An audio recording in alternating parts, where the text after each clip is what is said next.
is it? Dave, it's your Idaho Central app here. Any chance you're missing a debit card?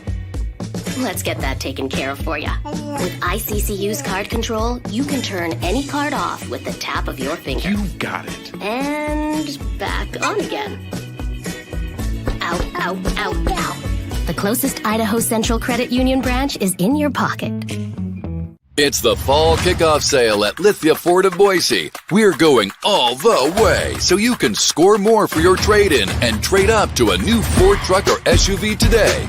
Visit Lithia Ford of Boise, where Ford begins in Idaho.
It's time for the Postgame show from Bronco Nation News. We're breaking down the game with highlights, interviews, analysis, and most importantly, you. Give your thoughts on the game in the YouTube chat or Facebook comments, and we'll include the best ones on the show.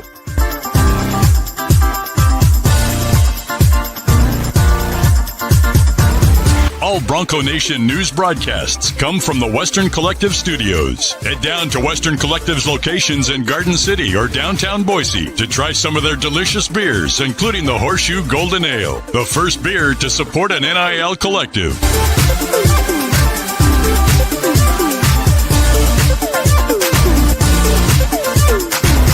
Now let's head out and join BJ Rains for the Postgame show from Bronco Nation News.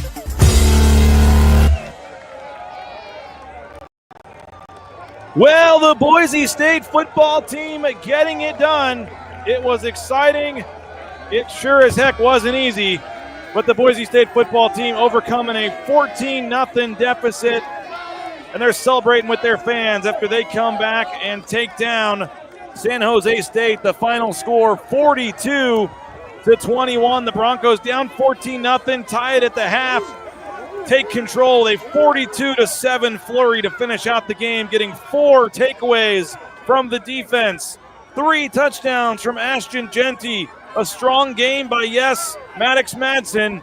And the Boise State football team with an impressive victory here in San Jose. We are live at Spartan Stadium. My name is BJ Rains. We welcome you into the press box here. How you doing? Welcome on in. Hope you can hear me okay. Let me know if you can hear me, see me, all that good stuff. Appreciate you staying up and waiting for us.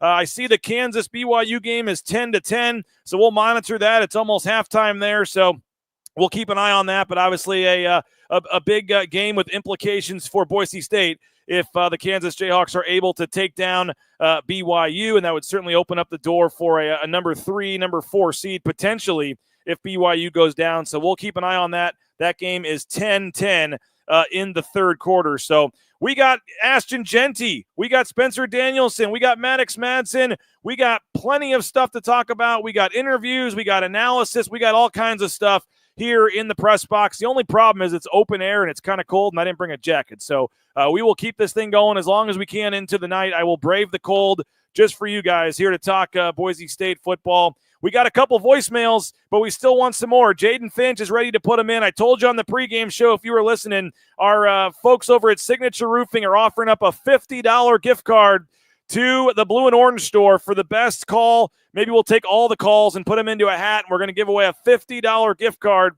to the Blue and Orange store tonight, courtesy of Signature Roofing. So right now, just pause the show for a minute. Go on your phone. Go on your computer, speakpipe.com/BNN. Leave us a voicemail. We've already got 3 in there, and I appreciate those. let's get some more in there. Speakpipe.com/BNN. Leave us a voicemail on the Signature Roofing voice inbox. It's very easy to do, and we would love to have your thoughts on this one, on the game, on whatever you want to talk about, Boise State related, CFP related. Get it in now on the Signature Roofing voice inbox. And again, we'll draw a name on Monday's show of all the people that came in with a voicemail, and we will give you a $50 gift card to the winner to the Blue and Orange store. Jaden Finch is going to, screen them. So no cussing, no, off-topic type stuff. But if you can keep it on the game, on Ashton Jeanty, on this team, on the Mountain West, anything football related, we would love to get to it. And again, speakpipe.com/BNN. Get that in, and we will talk about those and play those here in just a little bit. Again, so much to get to in this one. Boise State could not have started any worse. Give us your thoughts. Give us your comments. Adrian Lopez says, first half, what happened? I guess first quarter, what happened? It's a good way to start it off. Boise State could not have started any worse. They get the ball. They go 3 and out, and then San Jose State comes down. I was surprised they overturned the fumble. Not sure what you guys thought. I thought Amarian McCoy forced the fumble. They said he was down. They changed the call, and San Jose State ends up scoring to take a 7-0 lead. Boise State comes down. The fake field goal does not work. What'd you make of the fake field goal call? Thought it was a little interesting in that spot, but, you got to have a pair at times, and Spencer Danielson rolled the dice. They liked the look they saw, and, it didn't work out in that case. But after that, San Jose State comes down and scores again, and it's 14-0 at that point. You're thinking, man, they're down 14-0, and then on the ensuing kickoff, Cameron Bates, the freshman, fumbles the kick return, and all of a sudden you're in a lot of trouble. And San Jose State's down there inside the 5-yard line, about to go up 21-0 right over here in this end zone. And what a play on fourth down. They end up calling a penalty for illegal forward pass. So had they scored, they would have got another chance at it, I think, from 5 yards further back. But either way, huge tackle by Shea Oladipo. I think Braxton Feely was in there as well. They tried to do a trick play, and we'll get into this a little bit more later, but I thought San Jose just tried to get too cute tonight. That fourth down play didn't work. The other play where they tried to, on 3rd and 2, do some weird double pass or reverse or something where they fumbled it again. I thought they were just getting a little too cute tonight. San Jose State, that is, and Boise State certainly made them pay. But, San Jose State, I think it wasn't actually 4th and goal. I think it was 4th and 1 from the 2 or 3 yard line because they could have got a first down at the 1. But regardless, a huge play in the game. If San Jose State scores there and goes up 21-0, this game's probably over. And heck, if they go for the field goal and 17-0, 3-score game might be over as well. So Jaden, looks like another voicemail came in, got the email from Todd. So keep them coming, folks, with those voicemails, and we'll get to those here in a little bit. But again, I mean, that was the play of the game, maybe the play of the season, folks. You're down 14-0. If they score there, I think it is over. And again, Boise State, man, there you go. Damn, saying again. I really am going to try after I got the email getting called out for saying again. I apologize again for saying again. But back to the game. Boise State stops them. Maybe the play of the game, play of the season, and all of a sudden Boise State comes down right after that, takes advantage, a 93-yard drive for Boise State, and Madson with the 4-yard run, 5:36 left in the second quarter. They cut it to 7-14. BYU picked off at the 3. People are freaking out. It looks like Kansas just got an interception there at the 3-yard line. So that's good to see. Looks like Kansas just got an interception. Yep, great play there in the end zone. Was that Kobe Bryant? Melo Dotson? Looks like Dotson there with the interception in the end zone. Huge play for Kansas. Not sure if I'm a fan of these uniforms. The black, white, black, and they got the white face mask on the black helmet. But there, I'm watching it right now. Huge interception for Kansas, 10-10, getting ready there. But, all right. So Boise State comes down. I love it, by the way, that all you guys are rooting for Kansas, my alma mater. It's pretty cool, actually. So I hope we can actually win this and help you guys out, or you're all going to hate Kansas even more than you already do. But it's almost halftime. Then we can focus on this show, and then everybody can go watch the second half. But, okay, so Boise State comes down. Maddox Madson scores. It's 14-7. And then Ty Benefield gets the interception. I don't know if anybody saw this. I asked Spencer. I asked Ashton. I asked Maddox Madson. Nobody else saw this, so I feel like I'm kind of an idiot. But I saw this 100%. It happened. Ty Benefield ran onto the field, leading the team out there with the hammer. He goes into the end zone right in front of the fans and does a huge spike of the hammer, and the hammer breaks. The head of the hammer falls off, and a couple of his teammates are looking at him. He's not sure what to do, but he broke the hammer doing this huge emphatic thing in the Spartan end zone when he ran onto the field. And I didn't know if that was going to be a good omen, a bad omen, what. And then it starts out 14-0, and I'm like, all right, maybe this was going to be a bad omen. But Ty Benefield comes back and has a huge interception. And then Boise State's able to come down and get a touchdown to tie the game right before halftime. Ashton Jeanty scores with 36 seconds left on a 2-yard run for Ashton Jeanty with 36 seconds left. So that ties the game 14-14 at the half. And it's a new game at that point. You're thinking, okay, Boise State, as bad as they've played, one of the worst quarters in years, and they're able to go into the half 14-14. You're thinking, okay, get a stop to start the third quarter. You're feeling good.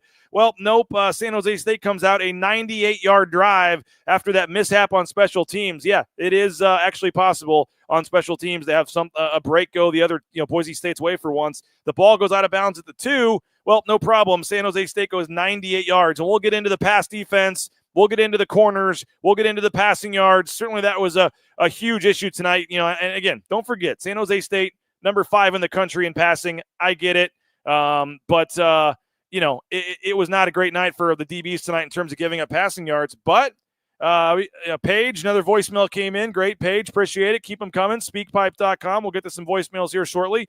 But again, when they needed to, they came up with some big turnovers, and they go in 14-14, but again, they come back out, 98-yard drive. All the momentum's pretty much gone, and back with San Jose as it's 21-14. But Boise State responds. Matt Lauder gets the touchdown, makes it 21-21, and then Benefield again forcing the fumble. It was 4th down around midfield. Huge play in this game, and I feel like there were a lot of huge plays, but it was 4th down around midfield. The quarterback keeps it and has an easy first down. I mean, he's got just, no one was within 10 yards of him, easily gets the first down, and then instead of sliding or going down, he stays up, and Benefield gets the helmet in there, knocks the ball loose, and Boise State gets it back, and then just a huge swing. Ashton Jeanty scores on the 36-yard touchdown to make it 28-21 Boise State. So that swing where you had the fumble on the quarterback when he had gotten the first down, and then Jeanty scoring on the 36-yard touchdown to put Boise State up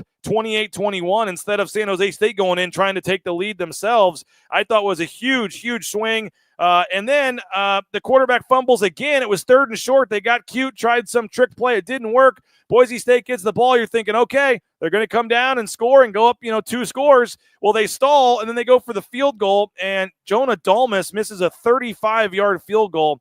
I would have probably gone for it. I actually told Jay, I would go for it. But, I mean, you're up 7. You got a chance to go up 10. It's a chip shot field goal. I guess that was the right call there. But I did say before, I think about going for this. It was only 4th and 3, I think. You're down at the 20.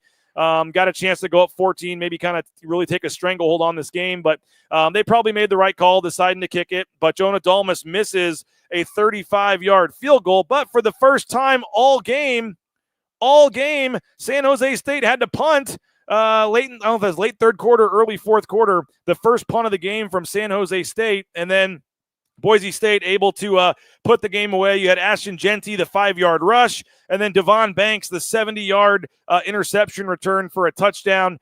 He did get flagged on the play. And then after the game, guys, Devon Banks was puking at midfield. Me and Jay Tust are standing there, and they're doing the team prayer at midfield, and Devon Banks turns around and just starts puking right there on the field, and you can still actually see it. No one's touched it. The puke from Devon Banks, I can still see it out there at the 46-yard line. Spencer Danielson said his noodles from pregame were out there left on the field, and he joked that, he really left it all out there today, so to speak. So, it was he had the 70-yard touchdown that really put it away. And then how cool, didn't really matter in the large scheme of things, but how cool was it that Boise State keeps them out of the end zone for the extra for that extra touchdown.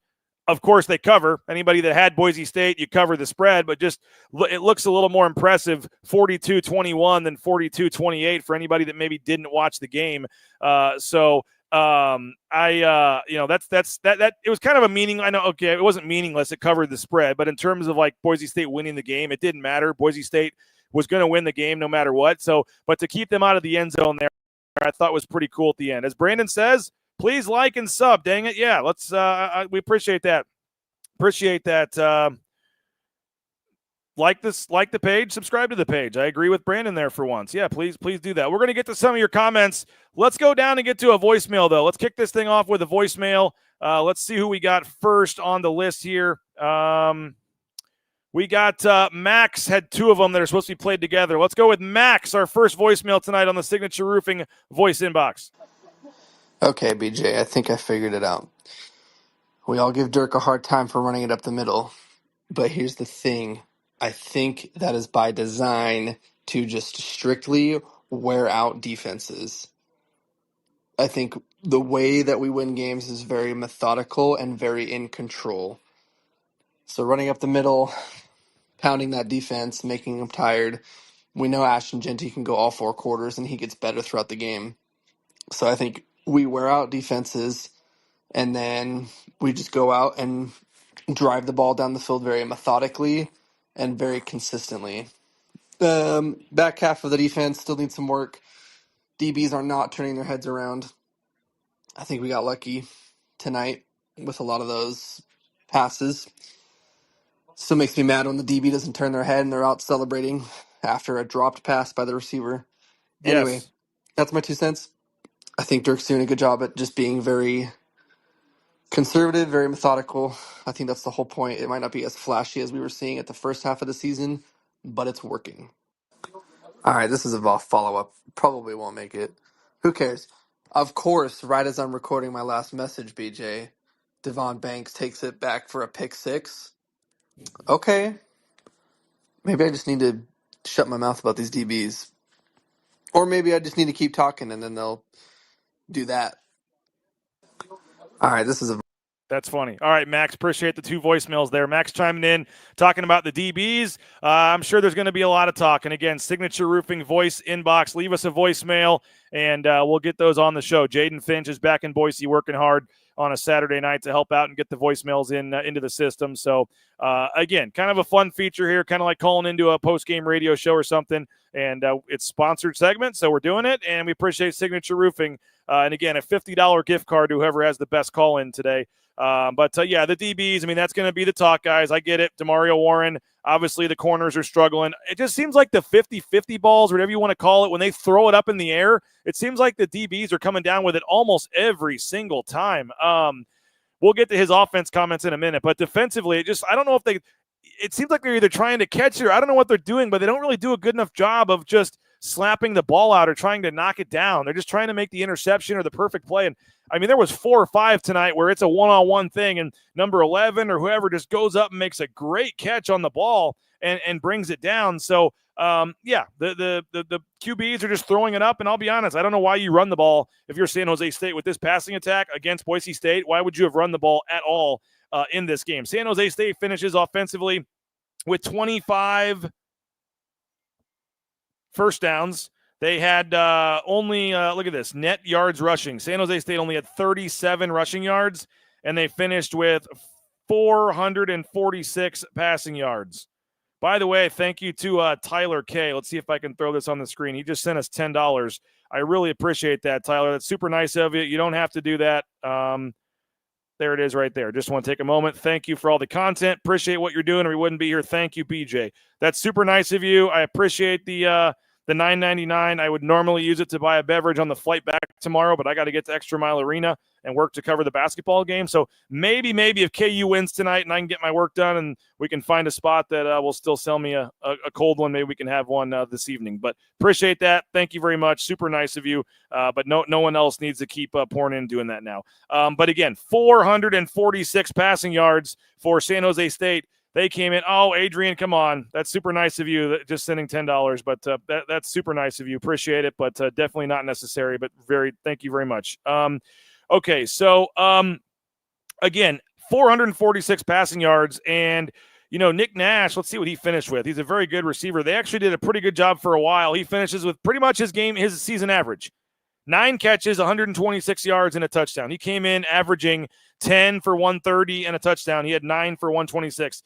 Justin Lockhart, number 11, was the one that really killed Boise State tonight. He had 10 catches for 172 yards and a touchdown. So I thought Justin Lockhart really was number 11, made some big-time plays.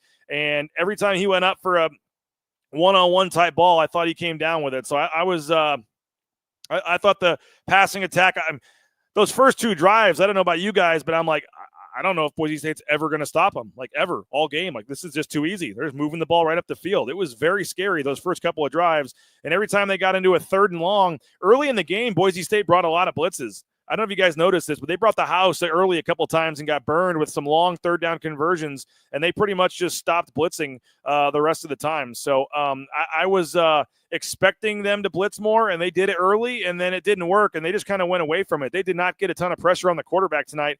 And the difference about like Washington State's offense is they're an offense that takes a little more time for the routes to develop. So in Boise State blitz, they got there. San Jose State gets the ball out so quick that they were not able to get to the quarterback, and you're leaving one-on-one with a lot of the DBs, and they were able to to make some passing plays. Boise State's blitzes were not that effective. I'm not even sure if they ended with a sack tonight. They may have had one. Let's see what the stats say here. Sacks.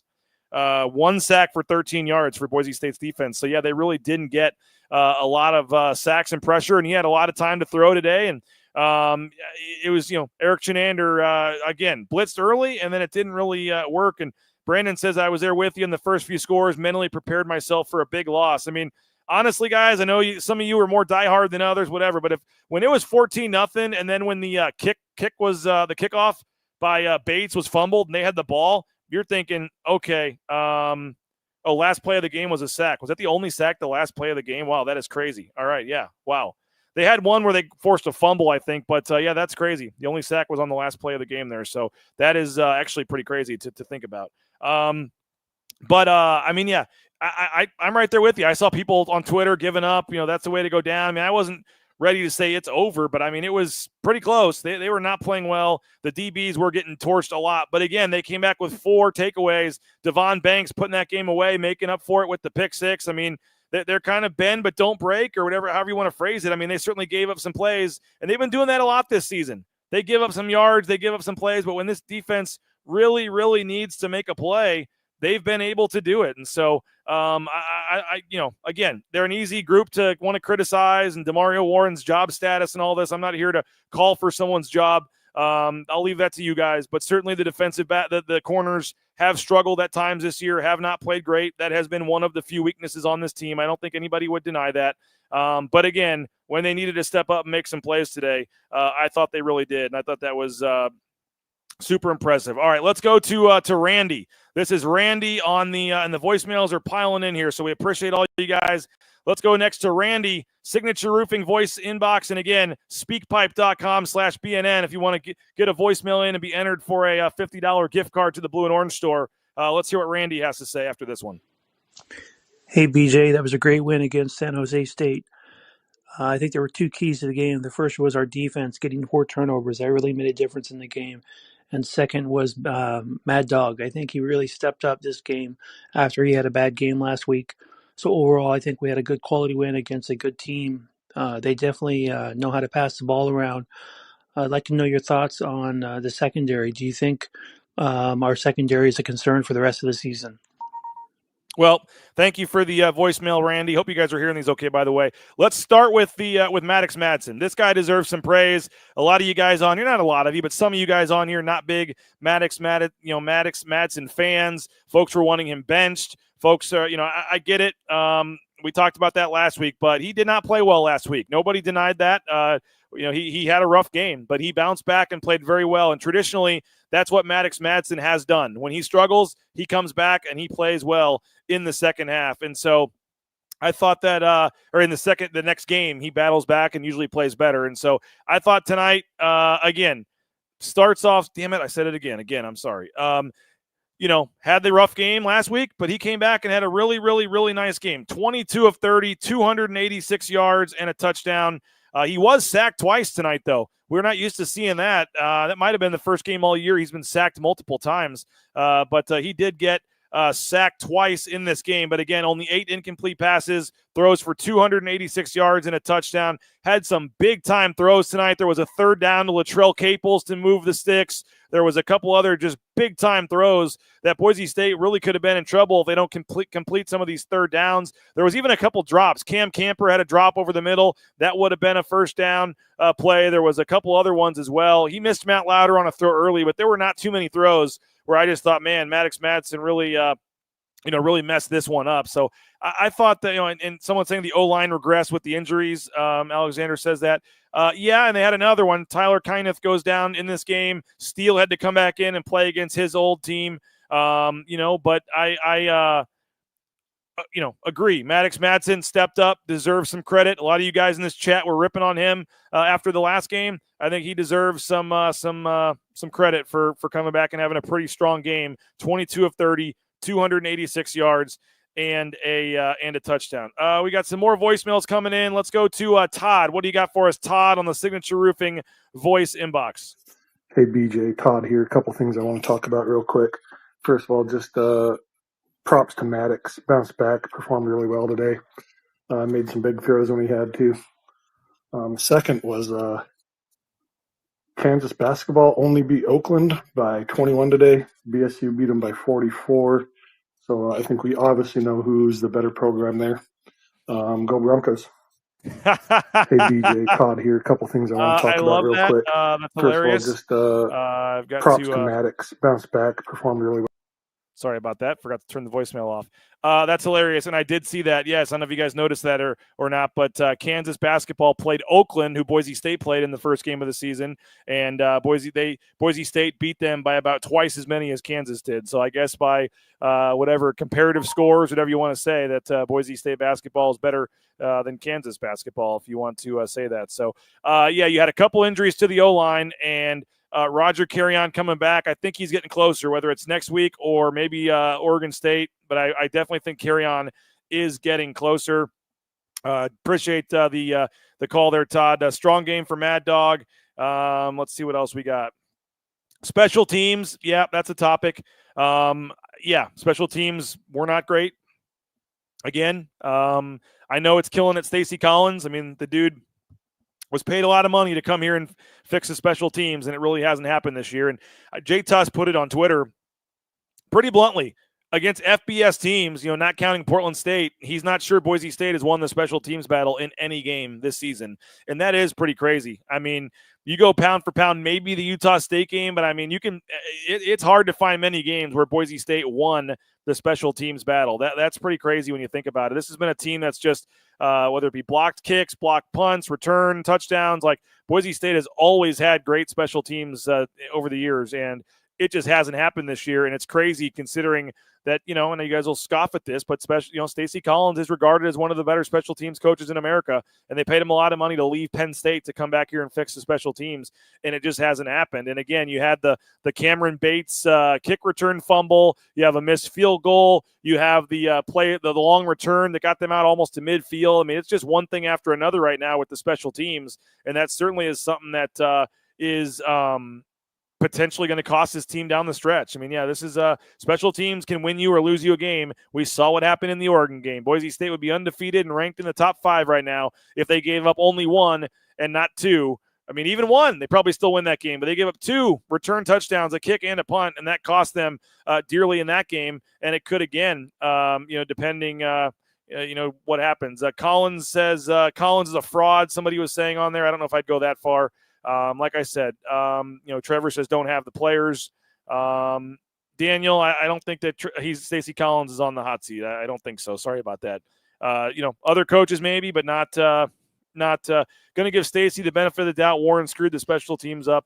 Yeah, we don't know the answer to that. I'm not sure where that. Brock, super nice. Not necessary though. Wanting to know about the chances about Clemson tomorrow. Really tough game. We'll talk about it later in the show. Thanks for the money, though, Brock. That's super nice of you. I would say huge opportunity, huge chance to win. And by the way, it is kind of a rule or a law that if you donate money, I stop whatever I'm talking about and put your thing on screen and answer your question. So that's how we do there. I would say definitely winnable. very tough game. They're the best team Boise State's maybe going to play all season, and they got them at home, though, so it's certainly a game you can win and probably need to win. We got a couple more voicemails. We're taking your comments. I want to hear from Spencer Danielson as well. We're rolling along on the post-game show here, the Blue and Orange Store post-game show. We're in the Western Collective mobile studios here at Spartan Stadium. I'm waving at Jay Tuss down there on the field, but I don't think he sees me. Western Collective, the Horseshoe Golden Ale, the Orange Chaos Seltzer, available at Albertson Stadium, available at Extra Mile Arena and most local retailers as well. Hope you made it over to the watch party over there at the brewery at Western Collective. Had a good crowd, had some fun over there watching the game with some specials and stuff. So every road game, including next week against Wyoming, you can head over to the brewery and watch the game with some other Boise State fans at Western Collective. Our title sponsor is roepaint.com, roepaint.com, our title sponsor. Check them out, those concrete coatings for your basement, the garage, the back patio. They're second to none. They're the best in the business, and they also can do any kind of other painting projects you have as well, touching up the siding outside, the interior painting. Let the professionals handle it for you at roepaint.com. Tyson Degenhart, the ICCU Tyson Degenhart Show. Go back and watch that if you missed it over the week, a couple days ago. Great stuff. So if you have time the rest of the weekend to check it out, iccu.com. There's a branch pretty much on every corner, but the easiest, that mobile e-branch online banking. Check them out, our friends at Idaho Central Credit Union. And Matt Bauscher and Bauscher Real Estate, number one ranked realtor in the Treasure Valley is Matt Bauscher, and I can tell you firsthand why that's the case. We bought and sold our home using Matt and his team, Kelly, Cade, Sarah, the whole crew. Did a tremendous job, and we're very appreciative of the service we got from them. BrauscherRealEstate.com. He's now part of the Boise State home team. So if you're looking to sell or buy a home, I highly, highly recommend doing it with Matt Bauscher and Bauscher Real Estate. All right, second half is kicking off. Let's go Jayhawks, somebody says. Let's see what else we got here. Jeanty needs 112 yards. I guess that would put him at 2,000. He can keep the dreads if he gets to 2,000 yards. He did, and I can't believe we're 34 minutes in, and we haven't mentioned this yet, though. Ashton Jeanty sets the single-season Boise State rushing record tonight. No player in the history of Boise State has run the football for more yards in a single season than Ashton Jeanty, and he did it before the 10th game of the season was even over. Jay Ajayi had the record, 18:23, I believe it was. He passed him, and now he is approaching 2,000 rushing yards. But again, Doug Martin, Ian Johnson, Alexander Madison, Jeremy McNichols, Jay Ajayi, you go down the line, no player in the history of Boise State football has run the ball in a single season for more yards now than Ashton Jeanty, now the single-season rushing leader at Boise State. And again, he is approaching 2,000 rushing yards and now approaching Barry Sanders. We'll get the countdown tracker going for that. I think he's in the 700s now away from him. So I think that it's just a tremendous accomplishment. He finishes, we talked about it on the pregame show, do he need to have that kind of big game tonight to thrust himself back into the Heisman? He finishes with 32 carries again. I think that's 5 games in a row with 30-plus carries, and he finishes with 159 yards and 3 touchdowns. Averages 5 yards a carry, 159 yards, 3 touchdowns, had the highlight 36-yard touchdown run. And, we'll see where that puts him back in terms of the stats and things of the, Heisman race and all that kind of stuff. But, again, Ashton Jeanty, he is able to run for more yards in a single season than any Boise State player has ever done. And now he is, in a position to continue to approach some of these records.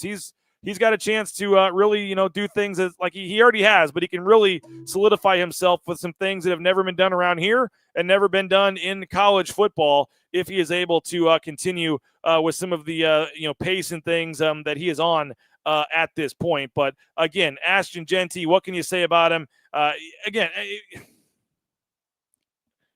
I'm going to stop saying again if I somehow, some way. I apologize for that. Now that I know I'm doing it, it's making me even madder when I say it. So it's kind of late, and it's been a long day, but we'll see. Someone says give him a rest. I don't think you give him a rest. You need to keep powering through at this point. He's going to get rest before the college football playoff game. They'll have an extra break. But at this point, you're still pushing. Maybe the Oregon State game, his last home game, if you've already, regular season, if you've already clinched a spot in the title and you're up big. But, you can't again, what happened with Breezy Dubar? We heard he was back. Jay Tuss, by the way, was literally typing out a tweet about where'd he go, and then he got out there for a play or two. But Breezy Dubar was pretty much a non-factor. I think he had 1 catch, 1 rush. It was pretty much the entire time. Ashton Jeanty out there, 32 carries again, and they, and I said it in the right context that time. That's 5 straight games plus 30 carries for Ashton Jeanty. No one else was out there. They don't have Gaines back yet. Dubar doesn't look like he's full strength. So, I mean, they don't have anybody else they can use at this point. So, no, you can't rest Ashton Jeanty. Who else are you putting out there? I mean, can you give Tyler Crow some more action? Yes. Does Jeanty need 30 carries against Oregon State if you've wrapped up a spot in the championship? Probably not, but he's your best option, and you got to win these games. So you got to run Ashton Jeanty as much as you can. Speaking of Ashton Jeanty, let's hear from the Boise State running back, Ashton Jeanty, speaking with the media postgame. This is the Blue and Orange Store postgame show after Boise State's 42-21 win against San Jose State. Ashton, to get down 14-0 and almost be 21. Just what to say about this team, the way you guys battled back to dominate the way you did. Yeah, we never backed down. Couldn't have started off worse than that. But Coach D says all the time, stay in the fight, and we just kept chipping away, and next thing you know, we're back in the game. What have you learned about your guys' selves the last 2 weeks? 2 close games, or two games where you at times didn't look the greatest. Yeah, we're a championship team. No matter what adversity we're faced with, like I said, we don't back down. We just keep on fighting, and we come together as a team. We don't point the finger at anybody. We all look ourselves in the mirror and see what we can do better, and it shows on the field. Ashton, you know the history of the Boise State running back room. Jay Ajayi, Jeremy McNichols, Alexander Madison, Ian Johnson, Doug Martin. You have now rushed for more yards as a Boise State football player in a single season than any of them. What does that mean to you? It means a lot. All those, the past running backs, are great and amazing, but to keep the legacy going and the tradition of great running backs at Boise State, I think is a big deal to me. But also, it says a lot about this offense. It says a lot about our O-line, our tight ends, our receivers, everybody involved in the run game. I wouldn't be able to get all those yards without them. Have you ever met Jay? I mean, I saw you met Alexander. And what's the Boise State running back fraternity like? I guess for that matter. Nah, it's pretty good. I haven't met Jay in person, but I talked to him a lot over social media. Alexander Madison, met with him multiple times. Stay in touch with him. Doug Martins came back a few times, got to talk to him. Thanksgiving, my freshman year, spent time with him and Coach KB when he was here. So, it's a brotherhood, and, those guys reach out all the time, and, they're still around, still supporting Boise State football. Actually, it's one thing that a school has a good running back, a 20-year gap and a good running back. But Boise State, it's a trade of running backs. Is it something in the water here, I guess? What makes this place create such good running backs? Yeah, it's the culture. It's in the foundation. It's what this school has been built on, not just by running backs, but just playing at a high elite level. And we consistently bring guys in, and guys develop here. So guys are able to develop very well at the running back position, but also at all other positions. How big that 36-yard touchdown you had? I mean, it's been tough for you. A lot of these, a lot of carries, a lot of yards. It's been hard to break the big one. To have get that touchdown, get a little separation there. How big was that one? Yeah, that was big time. I think most importantly for the momentum of the game. We kind of came out slow, but I felt that boosted us forward to have a big play right there. Score a touchdown and put us up. There was at least 3 times I think where the defense got you a turnover and you guys turned it into a touchdown. Twice, both times in the second quarter, and then that one you had there. How important is that for your offense when the defense creates that big play for you guys to cash in? Yeah, we're a team, right? So the defense, they did their job. They got us the ball back. So we went out there and we did our job and scored a touchdown off the turnovers. Ashton, it seemed like earlier in the season, you were, first play off for a big run. Now it seems almost like the opposite, where you're getting the yardage more as the game goes on. And, just how well is this team grinding out defenses? Yeah, I mean, that's going to be the challenge every week, is wearing the defense down. We got 8-man boxes, 9-man boxes, so not as many big runs, but, over the course of the game, if we're able to, grind them down, get them tired, those big runs will come. How much do you enjoy it where, maybe in the first half they think they have you, and in the second half you just go off like you did tonight? Yeah, I mean, I enjoy it a lot because, the fight we have, we don't quit, people may think they got us, but, it's never over until that clock hits zero. You mentioned championship team. I mean, just as every game goes, the pressure mounts, everything. I mean, just to be one game closer now to all these goals, and it was scary there for a while, but to pull it out. I mean, what's it say about this team? Yeah, we're just taking it one play, one practice, one game at a time, 1 week at a time, and we handled this opportunity. Now it's on to the next one. Ashton, snap counts are cool. You have 171 touches over the last 5 games. How are you doing? I'm doing well, just another day in the job, whatever it takes, to help the team win, whether it's 5 carries, 10, it's 30, I'm willing to do whatever for this team. Sometimes it doesn't feel like that message sticks as much as it should, Ashton. I mean, you clearly got a career at the NFL level after this, and I've been around here long enough to know that there are players that have removed themselves from certain situations. Why do you just continue to pour in? I love my teammates. I love my coaches. I love this program. I love the Boise State community. It means a lot to me, more than I think people truly understand. And like I said, I'm willing to do whatever for this team. Did you see when Ty brought the hammer out, what happened in the end zone when he broke it? No, I didn't see that. Oh, okay. For Maddox, he said that this week you felt like he was much more on the attack, much more aggressive. What's like when you see Maddox kind of in that mode? I mean, he did almost everything pretty darn right tonight, it seemed like. Yeah, it's, just big time the way he responded. You could see the fire in his eyes all throughout the game, just making plays when we needed him to. And, he's a great player. And, I'm very proud of the way he works, no matter what the circumstances are. And, he shows up for us when we need him always. BJ mentioned Ty. Just how impressed have you been with just kind of the growth he's had this year, just, from now obviously watching him on the offensive side? You said who? Ty Benefield. Well, just watching him while you're the offensive side on the sideline. Yeah, I knew from fall camp last year when he came in, as a freshman, like his first week, I could tell there was something different about him. But he continues even after a big freshman year. He continued to keep his head down and keep working. And he's a great player for us. And everybody be saying it, but he's a crash out. So he's willing to do whatever, like hit people, fly around, like he's a dog. Anybody else? Well, there he is, Ashton Jeanty meeting with the media. I believe it's a 4th down for BYU. Looks like they just called a timeout. They're preparing to go for it.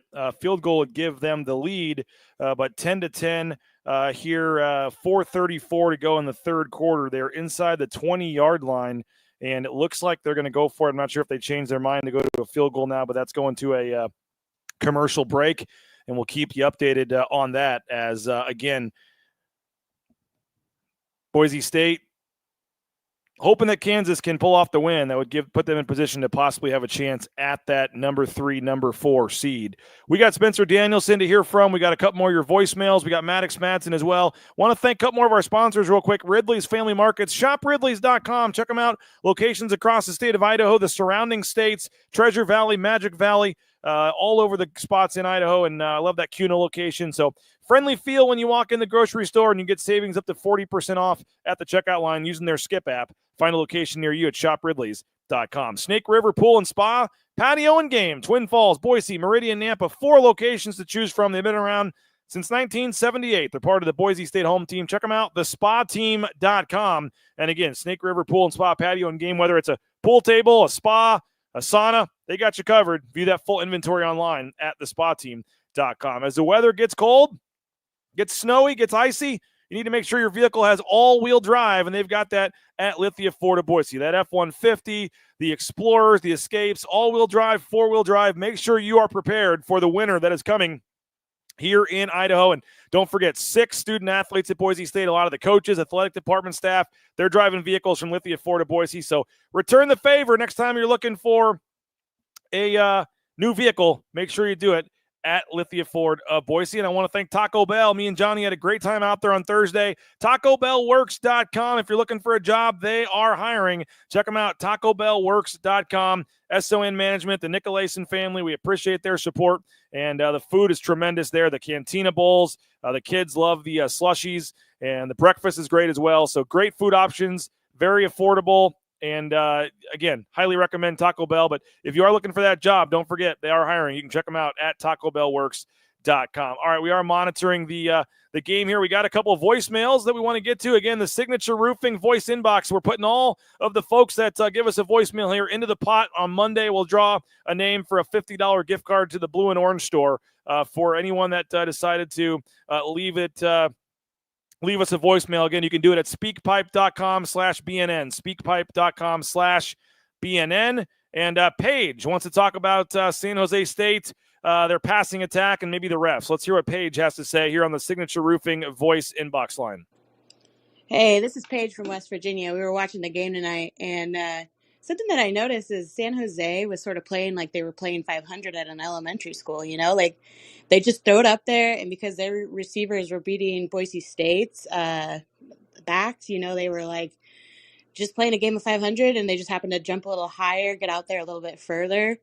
But overall, from a West Virginia fan, honestly, it looked like Boise State was doing a lot of work out there.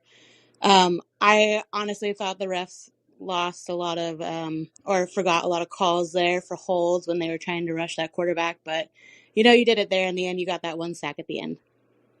Hey, we appreciate Paige for the voicemail there. A West Virginia fan watching the game and watching the show. So thank you, Paige. And make sure you subscribe to our channel and like it and watch some of our future broadcasts. And we'll get you on board as a full-time Boise State here fan. So we appreciate you, Paige. And, Will Farron, by the way, former Boise State kicker, has put BYU up 13-10. But KU getting the ball back here midway through the third quarter. So still a chance, plenty of chances left in that game. But BYU does take the 13-10 lead. But, yeah, I mentioned it earlier in the show.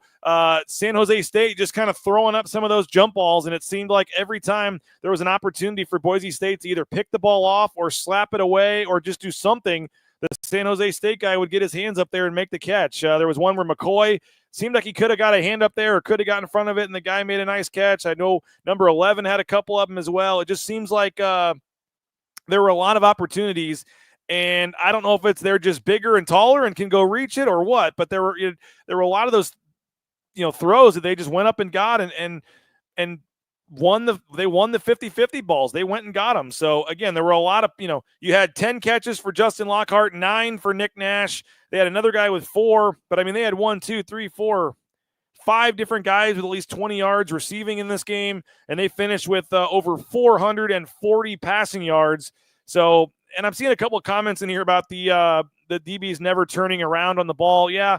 I would assume, that they're supposed to do, we don't know the exact things that they're taught by the coaching staff, but yeah, you would assume turning around to find the ball. And there was one where it's one-on-one. You would think another DB that's close would be yelling ball, ball, ball, but they just never, they seem surprised almost when the ball gets there. So there have been some big passing plays given up. Totally agree with that. DBs are not turning their heads around. Bend, don't break though. And yes, the DBs gave up some big plays, but when they needed to, they were able to, get the big stops when they needed to and came up with 4 big takeaways. Chris wants to talk about, I believe, the secondary as well, maybe Ashton Jeanty. But, Chris, what do you got on the Signature Roofing voice inbox?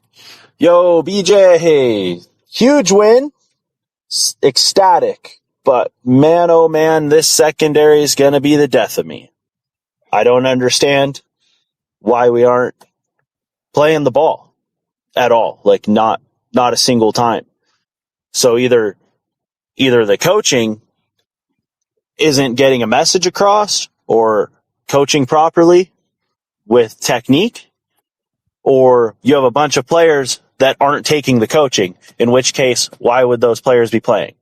So that tells me that it is improper coaching on the back end.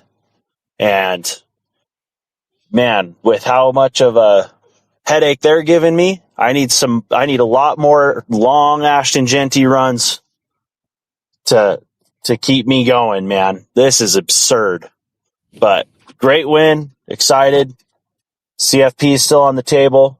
Now we got to root for your lame Jayhawks, but I guess rock chalk for the next couple hours. There we go. Appreciate the call, Chris. Thank you. And that game is 13-10 again, but Kansas has the ball.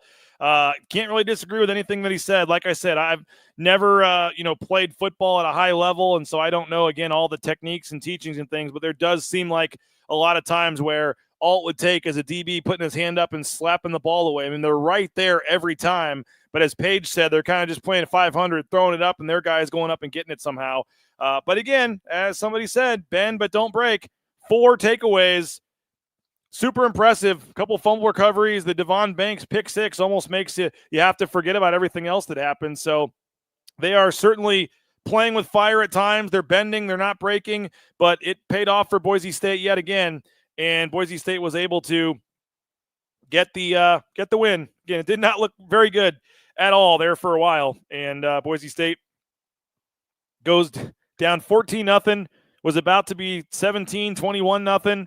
They get the huge 4th down stop.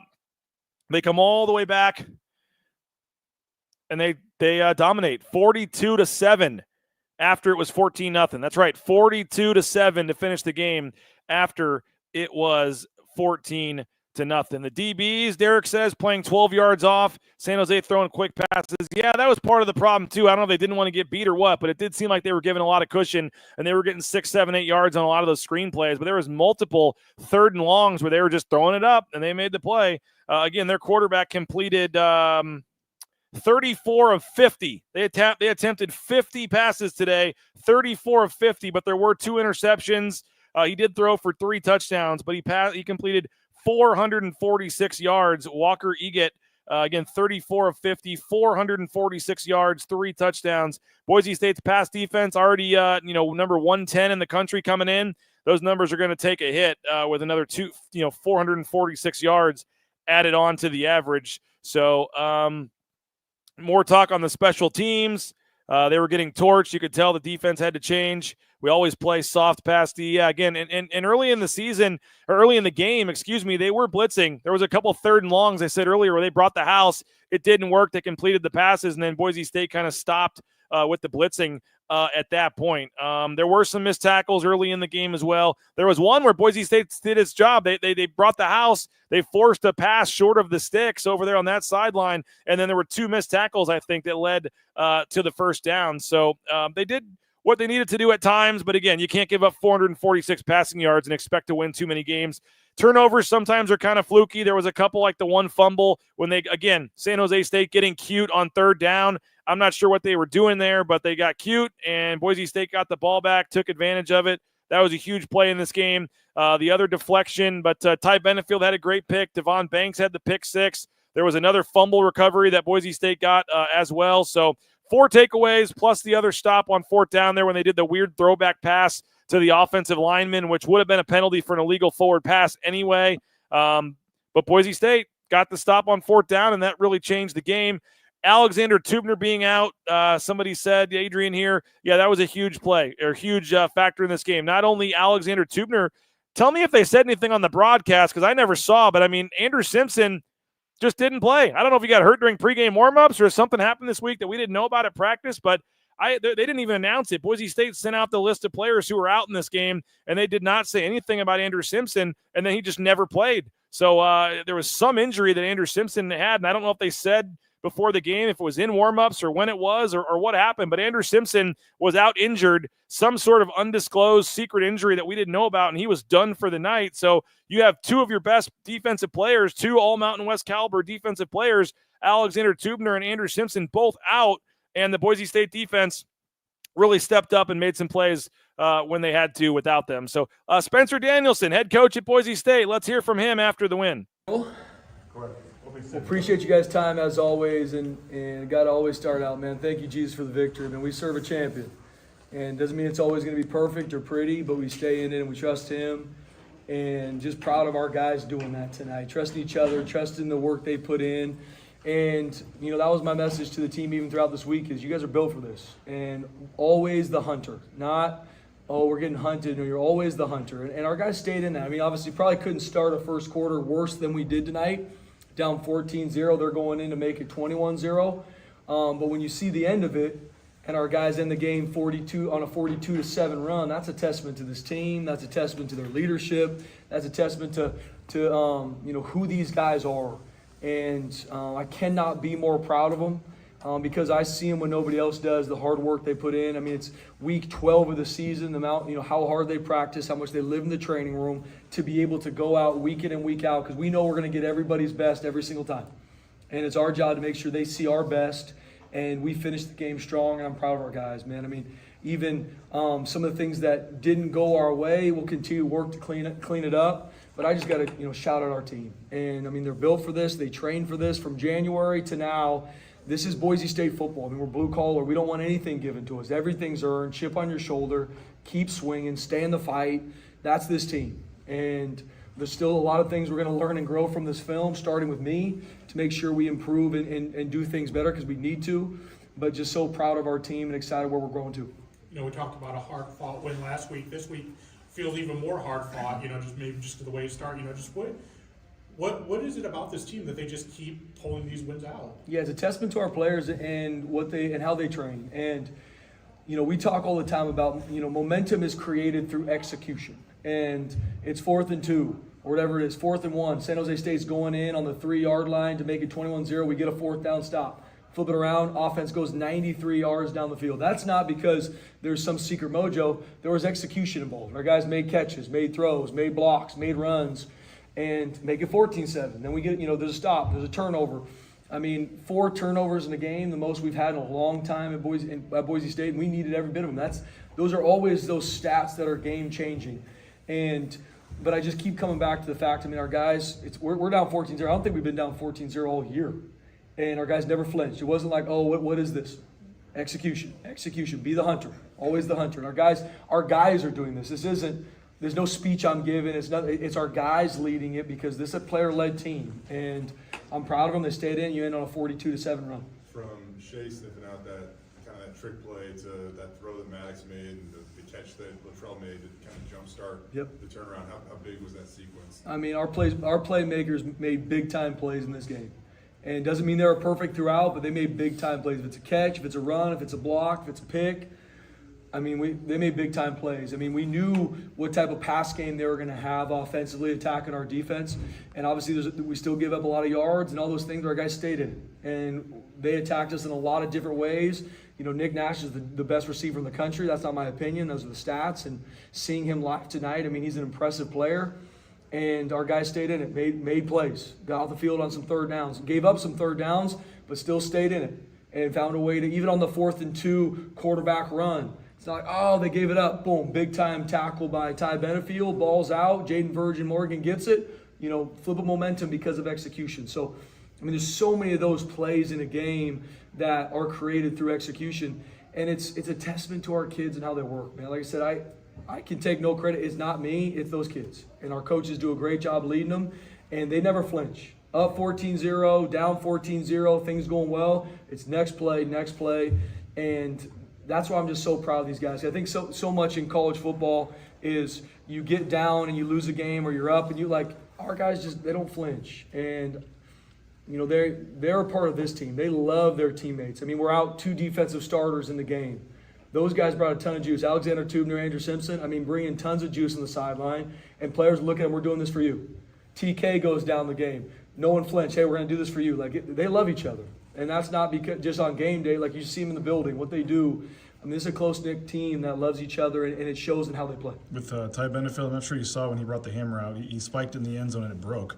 I don't know if it was going to be a good end zone or good omen or bad omen. He ended up getting the pick, the fumble, as you said. What can you say about him? I did not know that. I'm sure Dale will be angry at me at some point today because of the broken hammer. We might need him to break it every week if that's what it is. But he was resilient. There's some plays early on in the game that he didn't play as well. We needed him to.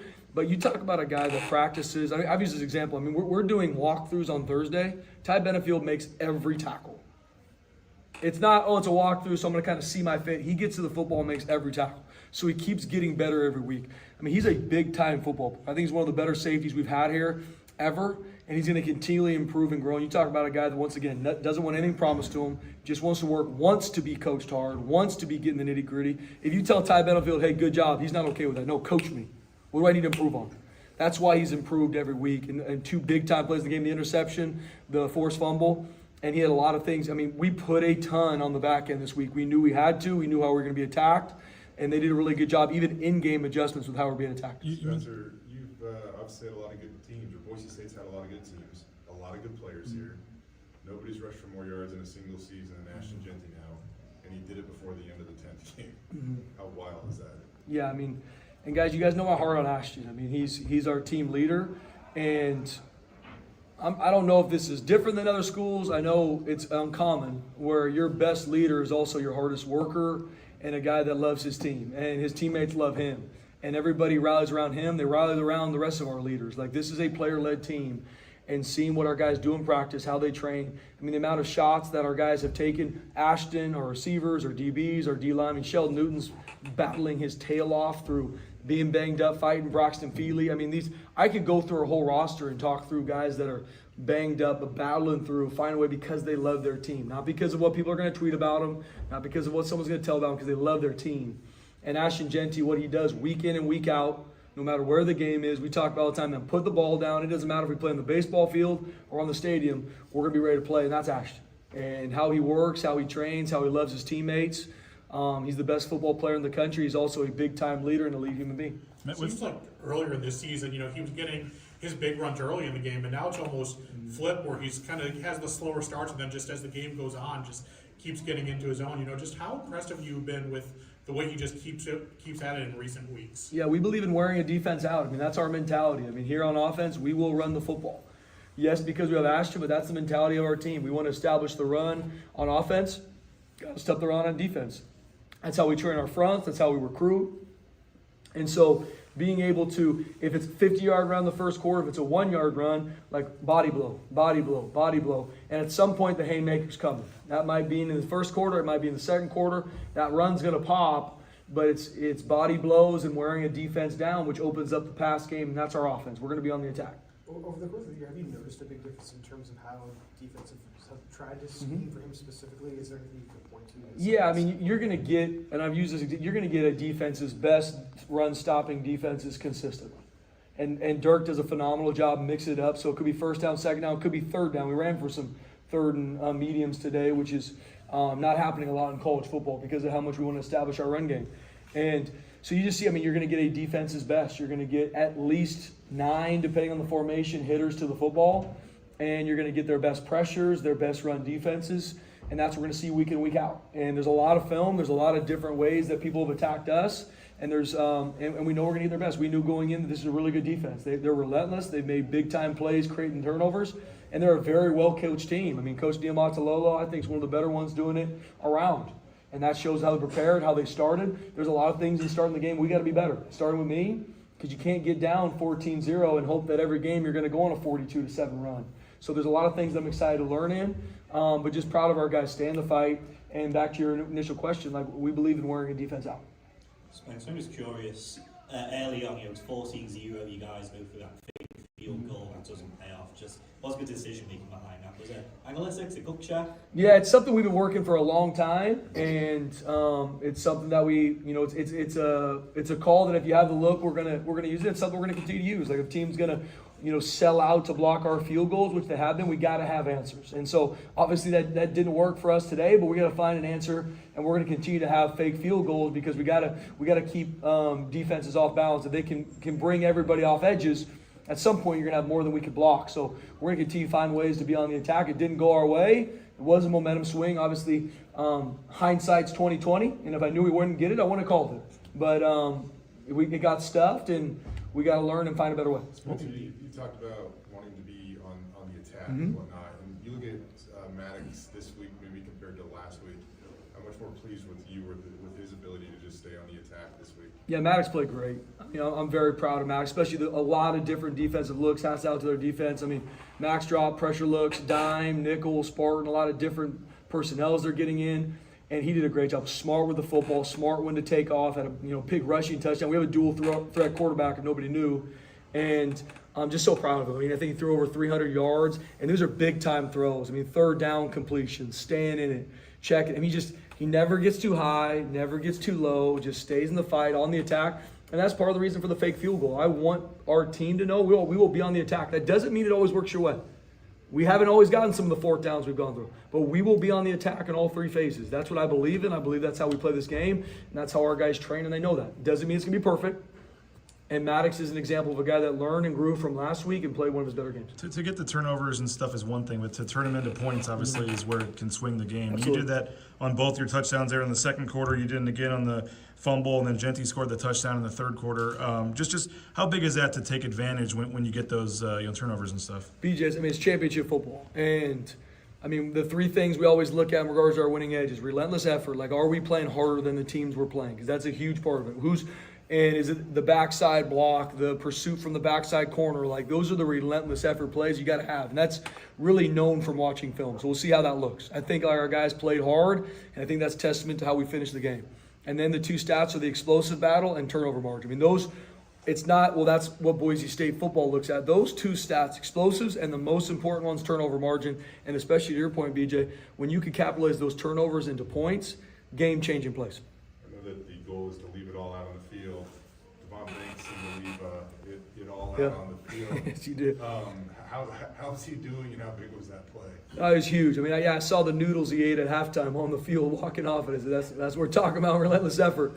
But I'm so proud of Devon Banks. I mean, a guy that's grown so much from week one to now. You can see him. He's one of the better cover guys we've got in our team and we've had here. I mean, he's relentless with it. We put a lot on those guys today. He starts on 2 special teams, and he played well tonight. I mean, and once again, it wasn't always pretty. It's catch, got to tackle him, get him down. Play the next down, play the next down, play the next down, play the next down. He was relentless, like I said, in special teams and defense. And I would have liked him to probably go down there so the game's over. But once again, we're on the attack, and I'm proud of him. It was a huge play in the game, pick 6. You take it away from an onside situation, and him finishing. I mean, a guy that I think the world of. He's going to be not only a huge player for us this year, but I'm proud of where he's growing to in the future at Boise State. And just proud of our guys. And another guy I gave a shout out to is Amari McCoy. I mean, we put a ton on him every week, finding a way to match him up on their best receiver. And this week, being that Nash was in the slot, there's a lot of new things he had to learn. Was relentless with it. Stayed in it. He played on special teams. Found a way, a lot of new techniques that we had to play because of him in the slot. And a guy that never backs down from a challenge, especially, once again, playing DB. I never played it. I wasn't athletic enough, as you guys can probably well see. But he stayed in it. Everyone knows when someone gives up a catch. It's not like a D lineman or a linebacker. Everyone's like, I wonder whose fault it was. You know. And he stayed in it. There were some catches that we gave up, the contested catches. They came down with them. Next play, stay in the fight. And he did that. So, I mean, I'm proud of our backfield. There's going to be a lot of things we got to fix. But they stayed in and had huge plays at the end of the game. Big picture. There's Spencer Danielson. We'll cut it off there. There's some more of him. We'll get the full Spencer Danielson all over like 16 minutes up on the Bronco Nation News YouTube channel here momentarily. Kansas does have a 4th down, but it's like 4th and 14. I think it would be a 53-yard field goal, so I'm not sure if they're going to just go for this. A punt doesn't really do them much, but it is I think they're at the 36-yard line. They have a 4th and 14 coming up. We'll keep you updated on that. Want to hear from Maddox Madson as well. We'll keep taking your comments, your voicemails. A lot of stuff to get to here on the Blue and Orange Store postgame show in San Jose. I want to thank a couple more sponsors. Transportation Compliance Service. Check them out, transcomservice.com. They can help you get into the trucking industry every step of the way, all the DOT overweight permits, anything you need. Maybe you never thought of the trucking industry, but if you're looking for a new job, highly recommend them. Check them out, transcomservice.com. Speaking of Ashton Jeanty, you can get some Ashton Jeanty gear at the Blue and Orange Store. All the Ashton Jeanty NIL gear. They got 2 or 3 racks, areas right there at the front of the store. You can also get them online at theblueandorange.store.com. So put some money back in Ashton Jeanty's pocket. He gets a portion of these proceeds through an NIL deal. So you're looking for some new gear for the end of the season here. How about that sweet sweatshirt right there in the middle? Ashton Jeanty gear. Get it at the Blue and Orange Store. All right. Ahmed Hassanin. Don't think he had the sack tonight. I forget who got credit for the sack, but whenever they get a sack, Boise State had the sack. It was Shea Oladipo on the last play of the game. So no, not this week. No coffee or fountain drink for $1 at Jackson's this week. Typically, you can get that for 91 cents a coffee or fountain drink when Ahmed Hassanin gets a sack. When Breezy Dubar gets into the end zone, you get, and they just punted, by the way. Nice idea for a Kansas punt. Oh, he touched it. Boise State gets it. I think Kansas gets it back. The Kansas guy touched it. I don't know what's going to happen here. Once Kansas touched it, it was down. It hit him in the back. I don't think it's going to be Kansas ball, by the way. That's not going to be Kansas ball because of the rule. The Kansas guy touched it first, so it'll be down, I believe. But the Breezy Dubar, the Breezy Bundle, get that for $1, a hot dog and a soda when Breezy Dubar finds the end zone. And speaking of Lean Feast, leanfeastmeridian.com. Check them out. leanfeastmeridian.com. 10,000 plus combinations. 10,000 plus combinations. Chicken, steak, fish. Oh no, that hit the BYU player's helmet. That's going to be Boise State ball, by the way, or Kansas ball. That just hit leanfeastmeridian.com. Check them out, leanfeastmeridian.com. They deliver anywhere in the Treasure Valley, so you can check that out, leanfeastmeridian.com. They deliver anywhere in the Treasure Valley. Healthy combinations. I highly recommend you check them out. And we're still taking your voice inbox. Signature Roofing, re-roofs. They got inspections, repairs, free estimates, you name it. They can do it at Signature Roofing, mysignatureroofing.com. Check them out, mysignatureroofing.com. I am watching this game as you guys are, trying to figure out what happened here. Looks like the ball hits the player on BYU first, which it does. That's going to be Kansas ball. Looks like Kansas ball right there inside the 5-yard line. I thought that hit Skinner, but that's going to be Kansas ball. Wow, what a turn of events. The Kansas Jayhawks now inside the 5-yard line, I believe. First and goal with a chance to potentially take the lead here. And wow, so that is pretty crazy here. Kansas now with a very strong running game. Hopefully they'll keep this ball on the ground. Take your chances here from the 3-yard line. Try to run this ball in to take the lead here on BYU. So Devin Neal gets the first chance, and he's in. How about that? Kansas Jayhawks score the touchdown, and they take the lead on BYU. And if you guys want some tutelage on how to become a Kansas fan, when they score a touchdown, you wave the wheat. You wave the wheat back and forth. The whole crowd will be doing it. I'm not sure if they're showing it or not, but the Kansas wheat fields, when they score a touchdown, the whole crowd waves the wheat there. So there you go, waving the wheat. Kansas takes the lead, and hopefully they can get the extra point here, go up by 4, and then see what happens. The Kansas defense at times has not been great this year, so I would not at all feel great about it right now. But again, Boise State, impressive win. Maybe going to be a huge day if BYU goes down. I was wondering about this, though. BYU was what, 6th? BYU was 6th this week. Boise State's 13th. Do we think BYU, if they lose to Kansas, would they drop all the way below 13? I'm not sure they will. What do you guys think? This was the latest college football playoff rankings this week. Boise State at 13, BYU at 6. Is a loss to Kansas enough to drop BYU all the way down behind 13? I'm not sure it is. A one-loss BYU, they might just take them to 11 or 12 to avoid the problem and keep them ahead of Boise State. I'm not sure what you guys think. We'll have to wait and see on that. But I'm not for sure that if BYU loses this game, they're going to go all the way. Because last week, remember, BYU was 9. It was much closer there. But BYU going to 6, you wonder if a one-loss BYU stays in the field ahead of Boise State, at least in that scenario. Someone said something about Colorado. I don't think Colorado is going to come and pass Boise State from where they're at right now. Not yet. But I do wonder in the rankings next week if the one-loss BYU at number 6 would drop all the way out, or would they still stay 11 or 12 at this point? I think that is something that's not a given that Boise State will pass BYU if BYU were to lose this. So Maddox Madson, let's talk about him for a second. Let's hear from him. We're rolling along on the Blue and Orange Store post-game show. Again, the Blue and Orange Store, all that Ashton Jeanty gear, make sure you pick it up, the Blue and Orange Store, theblueandorangestore.com. We are in the Western Collective Studios. Hope you enjoyed the watch party over there at the brewery in Garden City and got some of that delicious Horseshoe Golden Ale. You may need to have an extra one for me tonight if Kansas can pull this off. And again, of course, our title sponsor, Andy Rowe, rowpaint.com. I thought it was a hilarious tweet from Andy. He said his internet wasn't working. He said, blink once if everything's going fine, blink twice if the secondary just got torched again. And I saw some people replying with 10 winking emojis. That was a pretty funny tweet from our man Andy Rowe, and hopefully we'll hear from him on Monday. But Maddox Madson, 22 of 30, 286 yards and a touchdown, did get sacked twice, but a lot of people wanted to rip on Maddox Madson the past week, and he obviously had a poor game last week against Nevada, but he bounced back in a big way. Let's hear from Maddox Madson, Boise State's quarterback. Maddox obviously didn't start great, got down 14-0. Just what's it say about this team to be able to pull this out? Yeah, I mean, it says a lot. I think you see a bunch of guys that kind of never flinched in a time where you easily could have. Going down 2 possessions is difficult, but the defense stepped up when they needed to, and then offense started making plays. And so this game's a big game of momentum, and you kind of been able to see that last couple of games we played. So kind of stopping that momentum was big for our team, 100%. How big of a momentum shift was it when Shea got that 4th down tackle and, really felt like gave you guys new life? It was a much different game being down 3 than opposed to 2 scores. Yeah, 100%. I think, like I just said, the defense came up with a big stop when they needed to, and I think we went on like a 93-yard drive at that point to score. And so that was big time, and that kind of killed momentum faster than anyone actually really thought.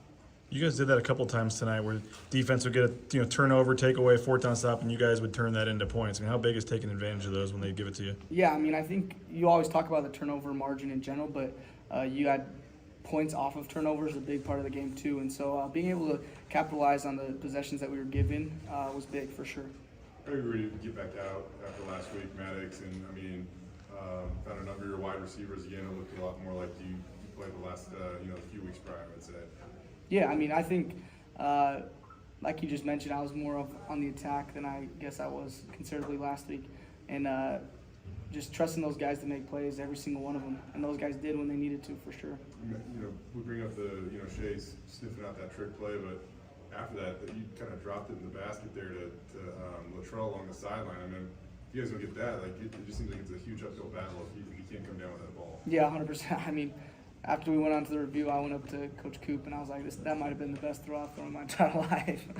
No, it was good. It was good. That was big momentum too. That's 3rd and long compared to 1st and 10 on the 25-yard line. We've seen it on the mat louder this year, but for him to slip that tackle and turn that into a touchdown, how impressive was that? Yeah, that's a big time. I mean, the guy does so much in the run game, and so when he gets rewarded with just a simple pass, check down, and then he does that, shows a lot about him especially. And his ability to make guys miss is unlike any other tight end I've seen in my entire life. What do you say about Ty Benefield on your defense? Just, big that big interception and then that big hit on the 4th down run to force the fumble. Yeah, that was huge. I mean, he played an awesome game, and I know those guys were working all week. They had a task at hand that was very difficult. And so to see those guys come out and do what they needed to when they needed to was huge. Did you happen to see what Ty did with the hammer when he came running out? No, I didn't. Okay. Max, Ashton became the single-season school record holder for rushing yards. He did it before the 10th game of the season was even over. I mean, I know we're stuck on repeat here, but how crazy is that? Yeah, I mean, we talk about it all the time. Just of his ability to do certain things that people can't and never really will do, I guess. And so it's props to him and the person he is, and his ability to go make plays when they're really needed to. What's it like? Sorry, back here.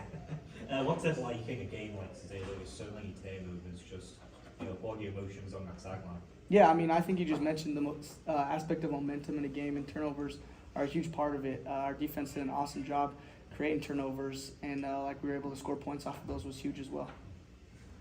Maddox, you guys are just finding different ways to win games. I mean, is that, from your opinion, is that a mark of a good team that, no matter what the situation, you'll find a way to win? Yeah, 100%. I think it's winning team is kind of the best way to put it. I feel like all of our guys are kind of stuck on the task at hand per week. I know we talk about it all the time. We're really good at kind of focusing on what we have to do just that week. I know Jonah talked about it earlier this week. Kind of just mentioned that we've got to stay grounded and be where our feet are, because if we look past that, that's where we'll get ourselves caught. And so it's a props to our guys and just kind of their ability to focus on what they need to per the week. How were you guys feeling at halftime? You couldn't have played worse in that first quarter, and to get that turnover like we talked about, but to get 14-14 score there before the half, how were you guys feeling going into the locker room? Yeah, I mean, the locker room at halftime is always different, and the emotions kind of go as the game's going, but I feel like our team did a really good job of understanding that we've got a lot to still do, and we obviously scored points and got stops, but we know how much better we could play, and so when we came out of that second half, that was big time. I don't know how much time you get to watch your DBs, Maddox, but those guys were taking bullets all night basically. For Devon to get that one at the end and house it, he was like throwing up after the game. How deserving was he of that moment? Yeah, no, it was awesome. I was laughing with him. I said I thought you were going to get hawked by their tight end, but no, he's came a long way. He's one of the players that first made an impact on me in camp, and then he's kind of just grown each week. And then you add all those other defensive backs that, they just faced the best wide receiver in the country, and they were able to do things that other DBs haven't this far. And they're playing awesome. And those guys, that's a good group. They're tight-knit and all that stuff. Well, how about Bronco Mendenhall and New Mexico? They just beat Washington State. I don't know the particulars. I'm reading all your guys' comments here. If somebody has a short synopsis of what happened, they can put it in there. But now Boise State's one ranked win of the season is probably gone as Washington State Cougars fall to the New Mexico Lobos. Who would have seen that coming? I didn't see a point spread in that one, but I'm guessing it was close to two or minimum 2 touchdowns, maybe close to 3. I guess someone's saying there's still 7 seconds left, but Washington State not looking good against New Mexico. Kansas does force a 3-and-out, so it looks like Kansas is getting the ball back with a 4-point lead. So Kansas has a chance here to score and go up 2 scores and really help things out. So that would at least help in some of these scenarios and things if Kansas were able to win this and help out. But again, New Mexico, big win against Washington State, and that does hurt Boise State's strength of schedule. Their one ranked win is now gone. Oregon, I saw, looking forward to going back and watching that fourth quarter, but I saw Oregon was in a tight one with Wisconsin. That's the one thing about doing this job. You don't actually get to watch a lot of college football sometimes. So look forward to going back and watching some of these games at the hotel, watching some highlights. But I believe that Oregon was losing going to the fourth quarter against Wisconsin, and I believe Wisconsin came back Wisconsin was not able to hold on to the lead. Oregon came back, and Oregon won the game there in the fourth quarter. But Kansas does have the lead. They're just trying to score again. There's 12 minutes left. 17-13. Kansas got the 3-and-out, so they now have the ball back up, and we'll be monitoring that. Washington State was 10.5. Wow, I'm surprised it wasn't bigger than that. Okay, we got a couple more voicemails we want to get to. We're still taking your comments, your thoughts. Again, this is the let's see, tied 13. Then Oregon scored a field goal. Wisconsin did nothing, and there was a fake field goal or something, I guess I saw, and then they were unable to. They didn't get it, and then Wisconsin threw a pick with like a minute or 2 left in the game. Something crazy happened with that, I believe. Again, Kansas now has 3rd and 12, so they may be getting ready to have to punt the ball back to BYU here pretty soon. UNLV close to being ranked. Joe Holliday says Boise State will get punished for Washington State losing, which is out of Boise's control. Oregon won't get punished for barely beating Wisconsin. Yep, that's pretty much how it works. They don't do much to help out the Boise States of the world. You guys should know that by now. Let's hear from Jesse. Wants to talk about Travis Hunter and the Heisman. Here's Jesse on the Signature Roofing voicemail inbox after Boise State's 42-21 win over San Jose State. Okay, hey BJ, this is Jesse. I just have 2 things real fast for you. I was wondering, what is the hype about Travis Hunter? I'm not too keen on that, but I don't understand. I understand he plays a lot of snaps, but come on, he definitely isn't showing the numbers that Jeanty is. So I don't understand why everybody's so hyped about him. Yeah, being a 2-way player is cool and all, but so was Charles Woodson, and Charles Woodson was the best cornerback when he won the Heisman Trophy, and being a punt returner and a wide receiver. So, and he also played on one of the top teams in the nation and played against some of the best competition. Hunter, when he plays against real competition, seems to fail and just doesn't put out what everybody's thinking. Today that rushing touchdown did not really even, it wasn't that big of a deal in my opinion, but I don't know. All of their Colorado fans are going all crazy for him. And then the second question is about DeMario Warren. I know I'm a big heckler on him, but something's got to be done, BJ. I don't know. Do you think that Spencer Danielson's going to make the decision at the end of the year to get rid of DeMario Warren or move him to a different position, maybe running back or assistant, something? I just don't know about him. He's just okay. Hey, BJ, this. Well, good call there, Jesse. Appreciate you. Kansas running a little bit of a trick play here. We'll see if this works or not. It didn't. They just moved all the linemen way out wide and only got 1 yard. So now it's 3rd and 13.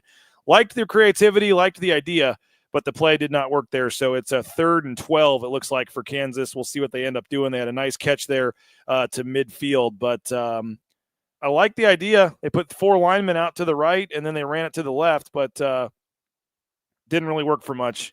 Went for 1 yard. Jesse, talking about Travis Hunter.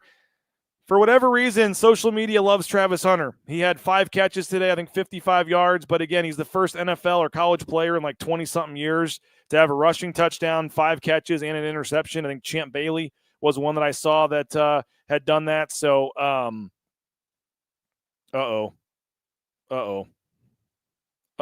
interception. BYU just got a big pick at the 40. Kansas probably should have thrown that away and then punted, but BYU just got a huge interception with 8 minutes to go in the game. So we're keeping an eye on that, but not good interception by Kansas in that game. But I don't know why, but it seems like Travis Hunter, whether it's big noon kickoff and Fox going there for a couple weeks in a row, whether it's just all the social media hype, social media loves them some Travis Hunter, and rightfully so. He's a heck of a player. He's doing some things that, yes, we haven't seen in a long time on both sides of the ball. But Heisman voters are going to have to decide what's more impressive, what he's doing on both sides of the ball like that, or what Ashton Jeanty is doing as the best running back and best offensive player in college football right now. He's going to be over 2,000 yards. He's pushing forward with the touchdowns and things as well. So there's going to be a big decision that Heisman voters are going to have to decide.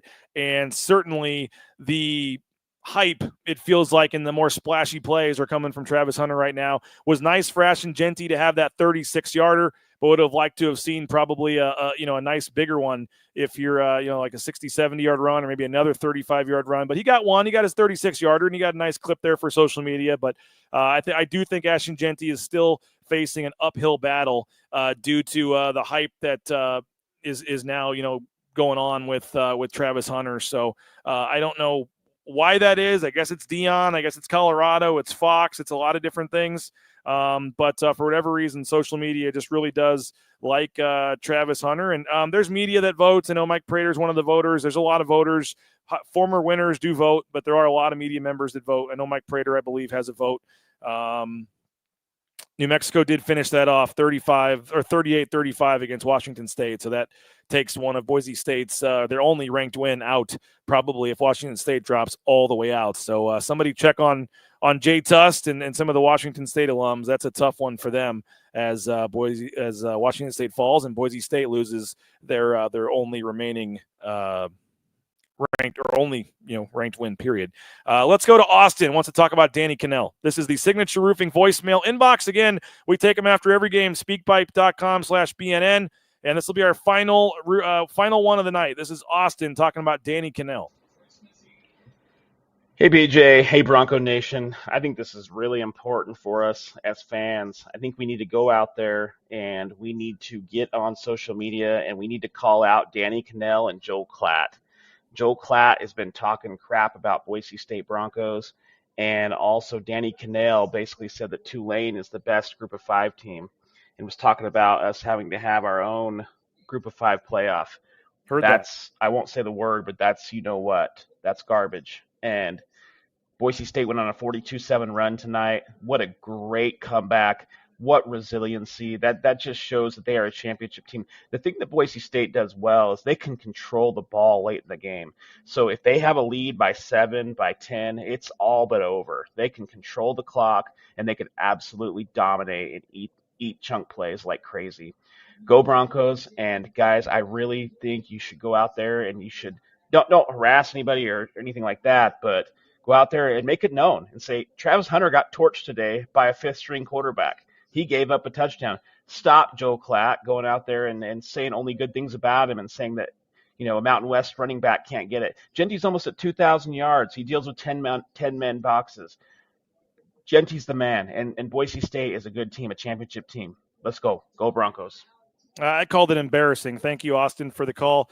I thought it was embarrassing what Danny Cannell said. He was talking out of both sides of his mouth. I typically have respected Danny Cannell, and I think a lot of what he says can be valid at times. But for him to say the juggernauts were Kansas State and Oklahoma, and then act like the Oregon game just didn't happen because it was early in the season, I thought was very, disingenuous to talk like that. And they're pushing a narrative, and I get it. To say Tulane is the best Group of 5 team right now is kind of laughable, but I mean, they've played some tough games. They've certainly been winning a lot lately. Now they play Army in the championship game, so we'll see. I mean, Tulane is certainly an impressive team, but I don't know if you can for sure say they're the best Group of 5 team right now. But as someone pointed out, Washington State is going to move out of the rankings, and that moves Tulane up another spot probably. So Nathan saying 16, 18, 19, 22, and 23 all lost. Wow. So, yeah, you're going to have Tulane maybe all of a sudden up to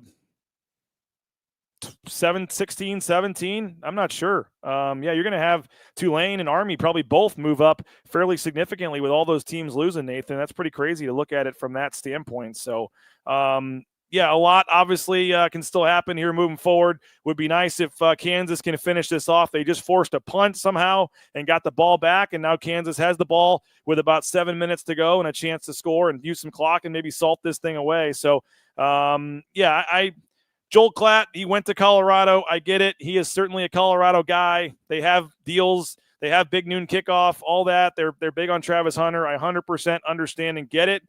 Don't like it, but I get why he does it. I think, as I said, for whatever reason, a lot of the national media, social media hype is around Travis Hunter right now. And when he does an average thing, that social media makes it to be an amazing thing. It's crazy how that works out. But Ashton Jeanty just has to keep doing what he does.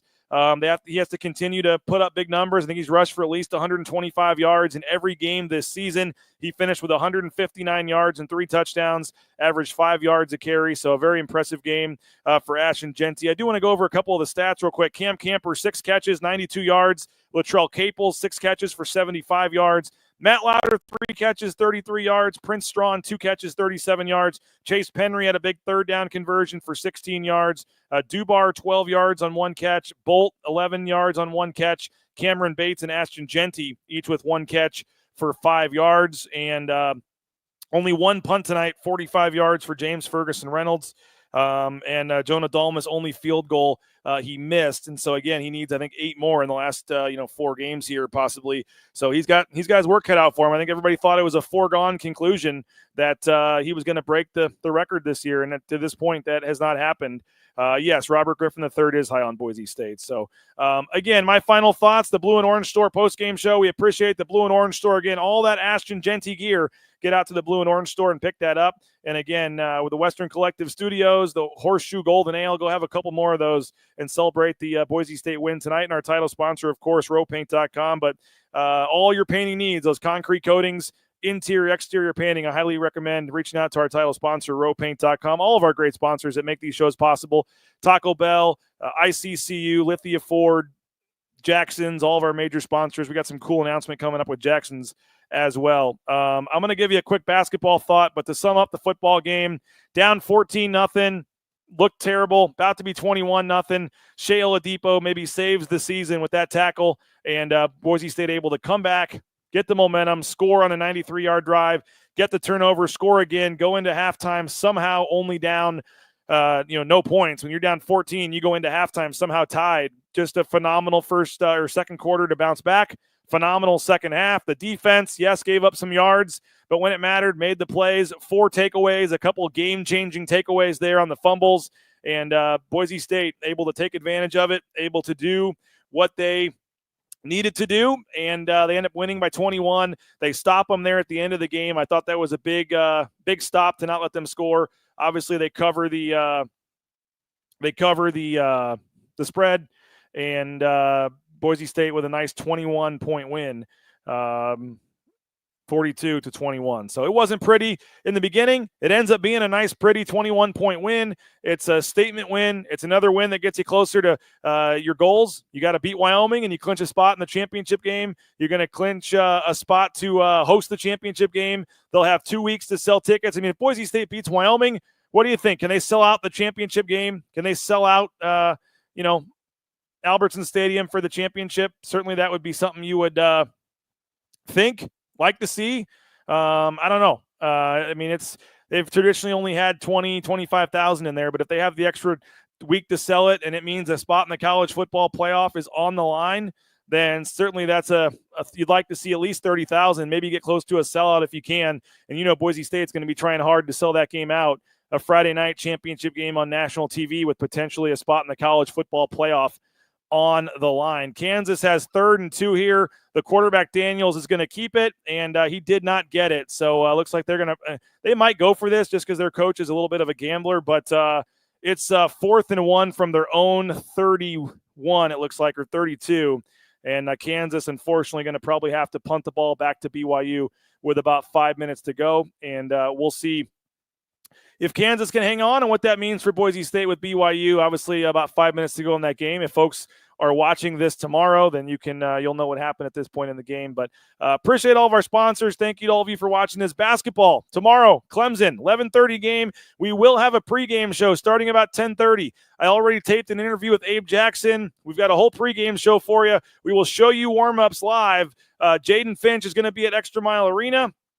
We will be able to show you warm-ups live while you watch a taped interview with Abe and myself. So it's going to be like it's live, but it's not. And so, 10:30, about 10:30 tomorrow, live pregame show from Extra Mile Arena.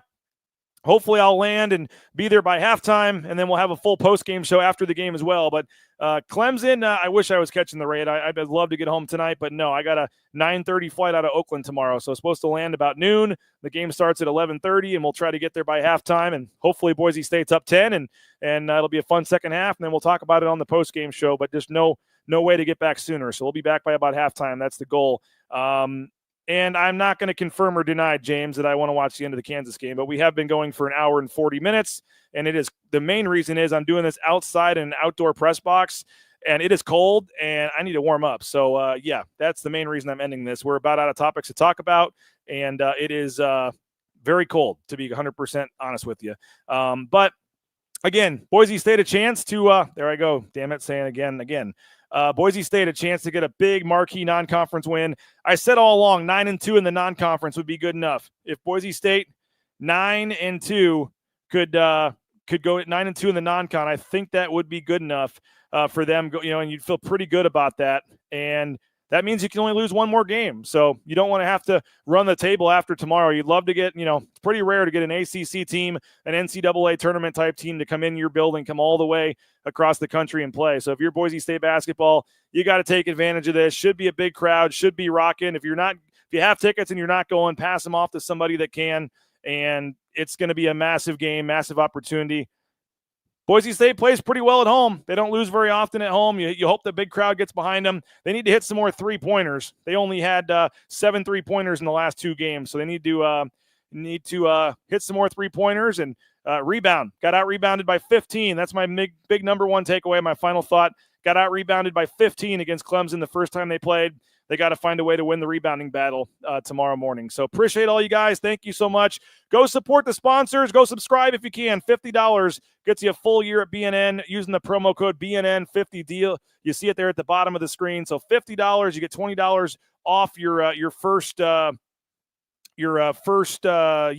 is $20 off at BroncoNationNews.com. So appreciate all you guys for joining us. Thanks so much. Somebody has 4 tickets they can't use, free if you want them. Maybe put an email address or something, or a way, your mama that somebody can reach you at that's watching, because they may want to go to the game. So maybe post where folks can reach out to you. BNN rocks. Appreciate it. Thank you guys for your support. And been a fun show. Appreciate all you guys for checking us out again. Go support the sponsors. Go get some Taco Bell. Go get some lean fees. Switch your bank over to ICCU. Support the sponsors. Go get some Horseshoe Golden Ale. Post a picture, too. That stuff really works on social media if you're able to post a picture and help us out from that standpoint and let the sponsors know that you're giving them business because of what they did on Bronco Nation News. So an hour and 41 minutes in the book here from Spartan Stadium. And again, if you're on the fence about a subscription to Bronco Nation News, hopefully we helped convince you. And yes, get a new roof from Signature Roofing, of course. All the great sponsors that we have. So we'll talk to you tomorrow from Extra Mile Arena. I've still got to take the 50-minute drive back up to Oakland. I'm staying near the Oakland airport so I can fly out in the morning. I've still got a story to write as well, so it's going to be a late night, but we'll get all the interviews posted. We'll get all the videos posted, the highlights, and we'll have a full story from San Jose here posted to BroncoNationNews.com when you wake up. So go subscribe, go support the sponsors, tell your friends, and at minimum, subscribe for free to our YouTube channel and hit that like button. We could really appreciate the help there if you can do that. So final score again, Boise State 42-21. The Broncos have won 8 games in a row. They are rolling. They'll be on the road again at Wyoming next week. We'll tell you about it all week. Mike Prater will join me Monday at 9 a.m. to kick off Wyoming week here at BroncoNationNews.com. But first, Clemson, big basketball game at the X tomorrow, and we'll see you at Extra Mile Arena. Full coverage, full post-game show. But again, check Bronco Nation News when you wake up. We'll have some football coverage as well. Appreciate it. Thanks. Again, final score, Boise State 42-21. This will do it for the Blue and Orange Store post-game show presented by our title sponsor, RowPaint.com from the Western Collective Studios. My name is BJ Rains, and we'll see you back in Boise tomorrow.